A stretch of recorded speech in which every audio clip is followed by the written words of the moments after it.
excitement, the feeling of if I feel excited about something, I would probably say yes right away and think No, about good. Same for me. longer I'm term excited about the future. analysis and So what are you yeah. excited But about? I don't even think about whether like the future goes there. I'm Okay. excited about this thing right now, and the only thing that I would consider regarding the future is will I be able to uh, stick with this thing for a longer period of time? Would I have the same excitement? That's probably the closest one to Hmm. considering the future.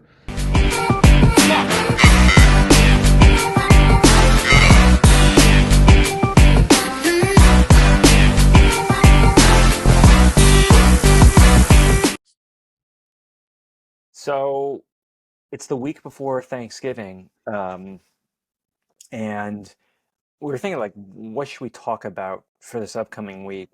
And we've discussed this in the past, which is commitment, um, and when to. We actually have also discussed when to say no a lot of the times in this post-exit founder journey. Um, and we were texting. I was like, well, it'd be cool to talk about when to say yes, um, and when you know that it's important to move forward with what you're working on, and what are the things to look for in this notion of being like, yes, let's move forward, let's dive in, let's go. Um, and I think it's not just gut feeling, but also what are sort of the facts around it from sort of the three of us, and what we've done in the past of say yes, and then in some of the crazy scenarios of saying yes and where it kind of maybe worked out better than we thought. Do that. Frank, normally you talk a lot, so what's going on? Come on. I want. You always complain that I talk a lot, so I was like, curious to know what you have to say about that. But I mean, to me, there's, say yes to what. So there's also, I guess, different scenarios, right? I think Right. like there's a lot of founders who don't have to say yes to anything because, and I guess I would say the majority of the one I know, including myself, which is I would love to say yes to something. Just no one comes to me asking me for anything where I have to say yes. So it's usually I have to get yes from other people. Oh, It's right. more my job than having to say yes to something. But I guess like if you have an opportunity or if you have to say yes to yourself, which could be another way of thinking about it. To me, it's always the risk versus reward, and and so it's always like do you have something that you care about enough to push? And then after that, there's like this little pivotal moment we talked about before. And I think one of them is when do you start to really have a co-founder? You're like, all right, let's talk equity, let's talk incorporation. So, saying yes to a co-founder and saying yes to sign to an agreement. And I think the other one is, when to say yes to we're ready to, raise money or we're ready to launch. To me, these are the two interesting ones at the early stage. So yes to a co-founder, and yes to when you have a product and you decide to put it out there. So happy to dive into this, but I'm curious to know what yeses we're talking about here. Could be So yes to pursuing an idea or experimentation. For me, it's been saying yes to those kinds of things a lot, Mm-hmm. which I really love. I just love to build things, and then Yeah, saying yes comes natural to me when yeah, that's something true. is There's tech different. related. Yeah, and we're kind of the same, you and I, which is like maybe I've got slots for 3-4 experimentation max, and so how do I choose my top 3 or 4? How do I select that? Okay, that's another good one in between. And you, Gabriel, yes to what? I think it's yes to opportunities that I want to pursue. I think you're right on that front. I rarely get people reaching out to me to help or join something unless it's like, I wish do you I. want Mm, do you want to raise money? And then like we'll pay you maybe, and a lot of it kind of sucks. Yeah. Uh, Do you think it's because we have no talent? Like I feel like if you're an ex Googler, you're like a young Stanford engineer who specializes in AI, you'll have to say no to a lot of people and yes to a lot of people. But I feel like, and again, I believe it's the vast majority of entrepreneurs from what I see. It's never the case for entrepreneurs. Entrepreneurs are trying to get yes from people. It's really hard. Like no one believes in you. What do you have yeah, this crazy idea? It's easy, sorry, but the thing is, and that's where it's dangerous post-exit. It's very easy to attract yes when you have a lot of money. So then you Right. kind of a shitty idea, which my advice would be don't tell anyone you have money. You just say you have no money and you'll still get the no's that you got before. Yeah, so I think my kind of answer to that question is it's not necessarily a lack of talent, it's a lack of resume. So, the Hmm. guys that I'm working with right now that I'm consulting with, they actually reached out to me through a friend but that was over a long, period. I'd known my friend for a long time and he made the intro and the only reason why it made sense is because I've honed that skill of raising money and introducing people and like that's my expertise. Um, It is. but what I saw was with him, the founder was able to raise all this money for the startup on first and second round, $30 million because he is an ex Googler, he's ex Meta, and the person on his team that made the introduction um, for his seed round to a bunch of investors. That guy was like head of Oculus at at Meta after Palmer left. So there is this thing where VCs will gravitate to say yes to people that have the expertise, and then founders like us will reach out to those guys or women um, to who have a pedigree to say when we have our deck, and the three of us have done this when we go raise money. We're like, yes, we've got this guy. He's ex Google, or if it's fintech, he's ex Amex, or space. He's ex Hmm. SpaceX. Yeah. And for us, we're a little crazy. We're ex nothing, other than selling a I'm couple of ex things. Oracle. A little bit of everything. I am ex Oracle. I'm ex Price. It used to mean something. I don't know if people care about Oracle anymore, but No, yeah, or people. never I mean, mind. Oracle I don't cares think about so. Oracle, and the shareholders care about Oracle. It still makes a shit ton of money, but I should no, say I that. I think never mentioned Oracle. I should. well, because then they're going to Yeah. ask you, oh, when were you at Oracle? And you'd say, oh, I was at Oracle in 2007? No, maybe on before. Yeah, 2005, something like Yeah, so it's like the guy who was like, I met some guy, and he goes, yeah, yeah, I worked at Google, and I'm like, oh, when did you work at Google? And he was like, like 2001, that. Which is 2002. great. I mean, it was best buddy with. I would sign with him right away. It's like best buddy with all the founding team. Yeah, but he was there for 3 months. Yeah, So, but I don't think it's uh, relevant. Like if you look at the guy who Yeah. started But sorry, MySpace, so he was. we're No, please, Tom. diverging. Sorry. let's Yeah, re go ahead. we should make that another discussion maybe about your background or something like that. But we are so when to diverging. say yes. So again, Wait, let's take wait, it. wait, wait. Let's all. Yeah. So like my feeling, I'm interrupting, but my feeling of when to say yes, if I want to do it from my point of view, is when to say yes to the idea that I'm excited about, and actually say, okay, yes, let's do it. Which is Mhm. it's a little different than committing because committing is So, almost sorry, before you dive into it, so I just want to reorganize everything in the right order, yeah, and you're going to be yeah, the yeah, first yeah, one. So the first one yes, is saying yes to yourself. To an idea. yeah, How do you know to say yes to yourself? Number two is how to say yes to some experiments or stuff you want to join, which is Teddy's yeah. answer. Number three is how to say yes to co-founders. Number four is when to say yes to launch. So let's take them one by one. So Gabriel, number one, Okay. saying yes to yourself and ideas. I think So it's what's your what everybody criteria? always. Yeah, yeah. My criteria is you got to wake up in the middle of the Gut. night and act your gut. You want to really do it because if you can't convince We yourself to didn't do start the it, podcast by saying not gut, or maybe I missed something. no, we did. We started. Okay. We said let's do the podcast. We think it would be fun together. And I didn't Yeah. say. I wasn't like, oh, let's think about it. Teddy, can you put the numbers Yeah. together and figure out how much money we can make on all of this? No, it was Yeah. basically like, okay, let's just do it. Let's go. Mhm. Yep. And I have to say, a lot of the projects that I've done, those have been the best results. Um, like Tatalia, like the payments Yeah. company, like Fort R4 when it was, like So, Gamma, like the but SPAC. again, let's dive. Like, what does it mean, gut? Like again, like, or is it only gut? Like, there's no logic into your yes. Oh, there's definitely logic. So I would say you've got gut, which is a combination of logic, experience, and the ability to distort reality.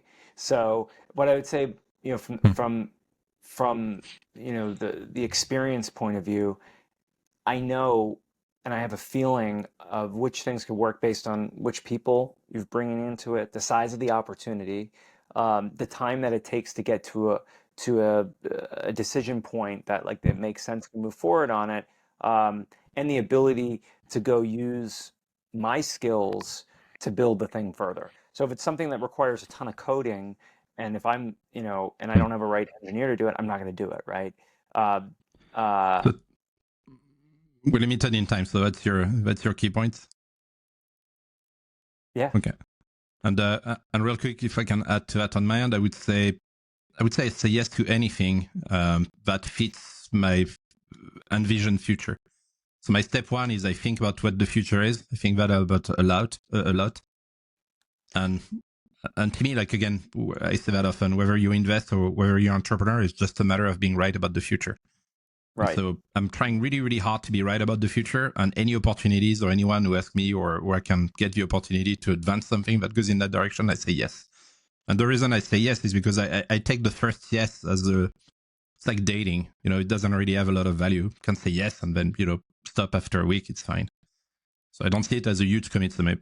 That's more my strategy. And maybe it's a good transition to Teddy's way of, fishing for different yes. I think like for me, I think we can overanalyze this. I don't know how it works for other people, except you two guys, but for me, it's just excitement. The feeling of if I feel excited about something, I would probably say yes right away and think about same for me. I'm excited about the future. And, so what are you excited about? But I don't even think about whether like the future goes there. I'm excited about this thing right now, and the only thing that I would consider regarding the future is will I be able to stick with this thing for a longer period of time? Will I have the same excitement? That's probably the closest one to considering the future. But I don't overanalyze the first yes for sure. It's just let's do it, let's try. I had some ideas where I would just, I don't know, having a shower and then sitting here almost butt naked and just trying to build a simple website to validate an idea. And I'm excited at that moment. And the next day I maybe it's not the best idea. But then I did my best at that point because I was excited. So I don't want to let it go of that excitement. So that's typically the first part for me. It's just say yes to anything as long as I'm excited. Okay. And what would be the reason to say yes to the next stage? The next stage depends. It used to be let's just have some kind of goal that I want to prove to myself, or something that some KPIs, and see if I can get to that point. Now it's also who I'm working with. Do I feel content? Do I feel like this is going somewhere? Or the more time you spend exploring these things, different ideas, the more you learn how to kind of tweak your senses, and it boils down to gut feeling, but it comes from a multiple sources. You kind of read with multiple sensors. It's not just the idea, it's not just excitement, it is the person or the people on the other side. It's the market conditions, and then you get into more and more analysis. So yeah, the second part of it, saying yes, and then the second part is just getting these sensors information from more sites, from multiple sites, and typically having something as a goal to get to that point. Yeah, I guess I'm kind of the same for the second stage, which is really the person. Like, can I keep working with the person? Do I feel like I'm learning new things or pushing new things or doing interesting things? I can, and money has to come into part of all these things too. I guess, if it's like, if I don't see an idea being able to make any kind of money, it's fine if there's like 0.1% chance, you can raise, or 0.1% chance you can make it the big thing. But if I see it's zero, I will not push it because I'm like, I know it's going to end. And so the economics, not as a goal, but as a tool, it's like you want to grow something, you want to do all these things, which really boils down to would user like it. So if it's something I love and I want to do for myself, almost like a non-profit or pro bono, then it's a different way of treating it as a business. Where I guess the closer you go, the more you need to start to talk about money, which is where you also start to talk about equity and how you do that, right? Which is because if you didn't care about money, then you wouldn't care about equity. Right. But again, it's not the goal, but it's definitely part of the conversation, which is like, do we have something there? And I before don't. you go, Gabriel, I think it's like to further validate what you're doing, and that can come in different shapes or forms. For you, it could be early signs of revenue or things that you Any can hope, just hope. charge for. Any hope, yeah, basically.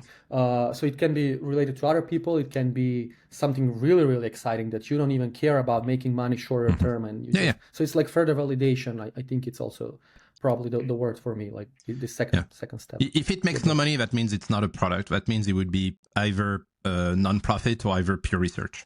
And pure research can be exciting. Too early to say that in this stage for me. Yeah, I agree. I think, I think the economics comes into play later. I think it's important, but I don't think it requires a strong economic analysis to say yes. Yeah. But it should be a large. No. I'm talking about the light one again. Like I know you, Gabriel. Like when we talk, the first thing you're gonna say is like, oh my god, like this thing cannot do like more than $10 million. That's stupid. We shouldn't do that. Like so it's like you cannot be like, oh yeah, it's like the economics, blah blah. I'm not talking about doing like 10-year study of market analysis. I'm just like, is this thing going anywhere? But there are some people and we agree. There are some people who do that who are even post-exit founders that I've met. And they're like, oh, That's fine. Don't criticize them. We have different style. It's fine. I'm just saying it's fine. To me, again, I think like the gradation is the yes is very cheap early on, and as you start to go to bigger yes, you need to start to do like the early yes is just committing for a day and no money. The later yes, when it starts to be like I need to say yes to 10 years of my life, you kind of want to think about it, right? It's like yeah, and even when you raise the first amount of money, you're not committing to 10 years of your life. I think a lot like of 3 years, 2 or 3 years if you're good. And no, it's true. But again, like to summarize, at least for me, and it looks like for Teddy, and I think maybe all of us, like to me, the team is the only thing I look at, and it's really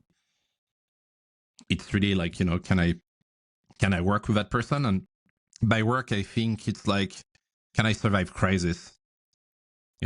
When everything goes to shit, like will it resist? Yeah, but I think what you shouldn't do is end up just over analyzing analysis. No. If you keep thinking about all these things will work in the future, how big is the market, all this, so many questions, you'll just end up thinking about it and not doing. I mean, honestly, it's just say yes, commit, do the experiment, have some action. To me, it's not over analyzing. I mean, it takes a fraction of a second to do things. Like it's not like you need a lot of time. Yeah, not for you, but in general, like people tend to just overcomplicate things and strategizing around them. While the easiest thing to do is just do something about it. That I push back a little because I've seen the opposite and I've done the opposite, which is doing zero strategy and not thinking about it. And what happened is you'll wake up 7 years from now and be like, holy shit, why didn't I just think a little bit more about it? So to me, it's more of my life lesson, right? Which is it's worth just thinking a little bit about it because if not, it's like I give you an example. It's typical of people who say, well, let's do the business together, 50% equity, no vesting. And let's not think about it, it's stupid. Thinking is like for and then we're just going to be launching that thing. I mean, 5 years later, you're like, oh my God, what an idiot. I've lost $40 million. The guy left after 6 months. Like I lost all my money. So, like you want it's, credit to your youth and all of that, but it's, but a little bit of thinking without being afraid is definitely useful. Yeah. I'm not saying do not think and do just do. It's more like do not over analyze, do not over strategize. While you can prove some things by doing. No, I agree. It's a balance. To me, I always try to be careful of that. Where the thing I've seen a lot is people think they have any lessons from the past that are very strong, and they end up indeed overthinking and being like, no, this is what happened last time, and this time it's going to be that way, and many factor. Anyway. Entrepreneurs say yes to a lot of things, but again, to me, I go back to the basics, which is you say yes to a risk versus reward, and then the question is what reward you're looking for. I guess when we're talking about what's a yes, we're talking ultimately what's your reward. And And to be clear, like when I look at my past opportunities of both the strategy and then applying the lens of risk versus reward, um, I like with the SPAC, the risk was a lot lower, um, you know, in the beginning compared to the reward. Compared to the reward, wait, what am I saying? The risk was lower compared to startups. Sorry, excuse me. The risk was yeah, lower compared to startups, um, yeah, and the reward was much higher. But then, yeah.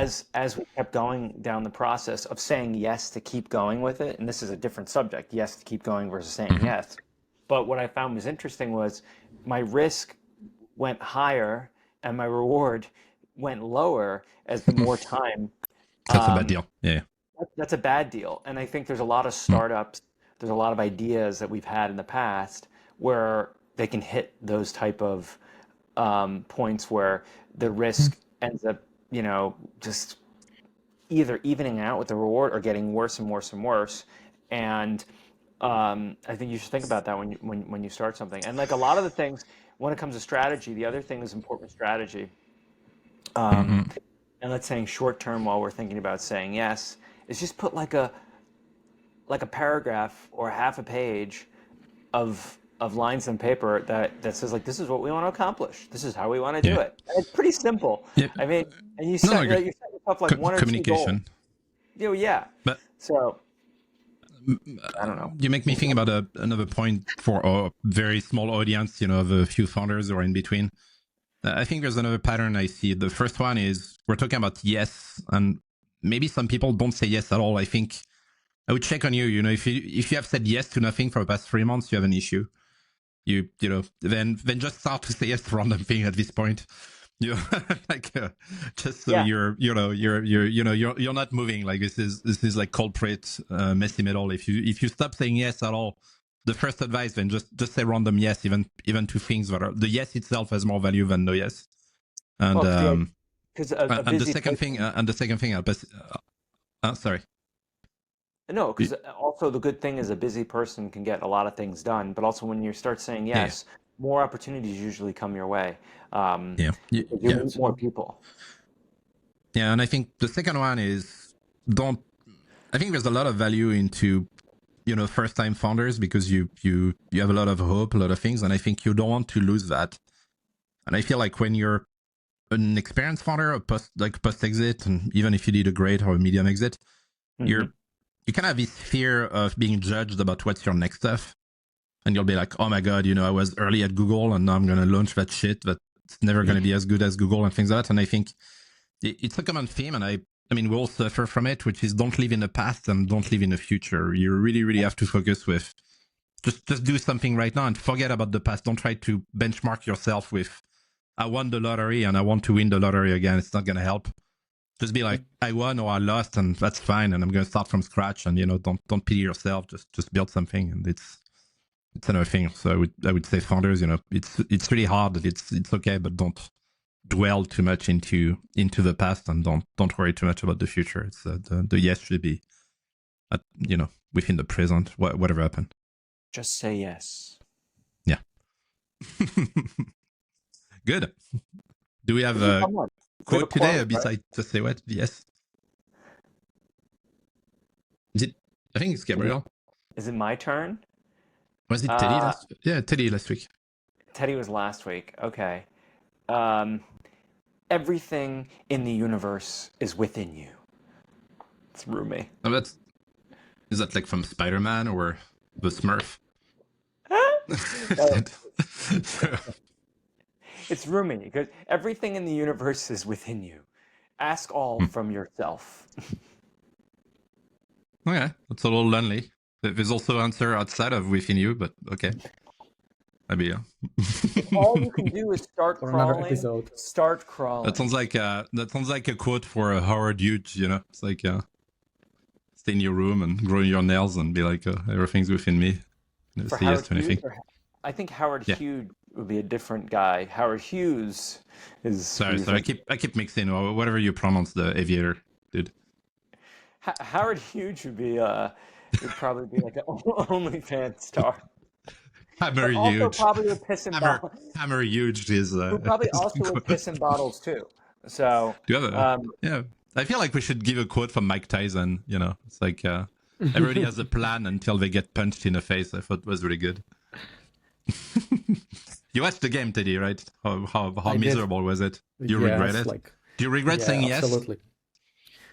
Wasted 4, 5, 6 hours. I don't know how long. Yeah. Wait, you were at the party. You watched it at the party, right? Okay, but when you say sometime you. Yeah, dude. Teddy invited us to a party, and he's like, "Oh, do you guys want to come?" And I was like, I think we're gonna go to the museum instead. And we did. We went to the museum. So you didn't say yes. He said yes. Yeah, he did not say yes. Yeah. Why you didn't say yes? Later, because the fight actually started at after midnight or whatever. I don't know. I love the memes about after that. I love the memes where the guy was like, "My next fight will be with some former weight champion who's 102 years old." Yeah. It is kind of funny. It's such a scam. Okay. Yeah. Scam. Talk to you guys next week. See our audience next week. See you guys. Bye. Bye.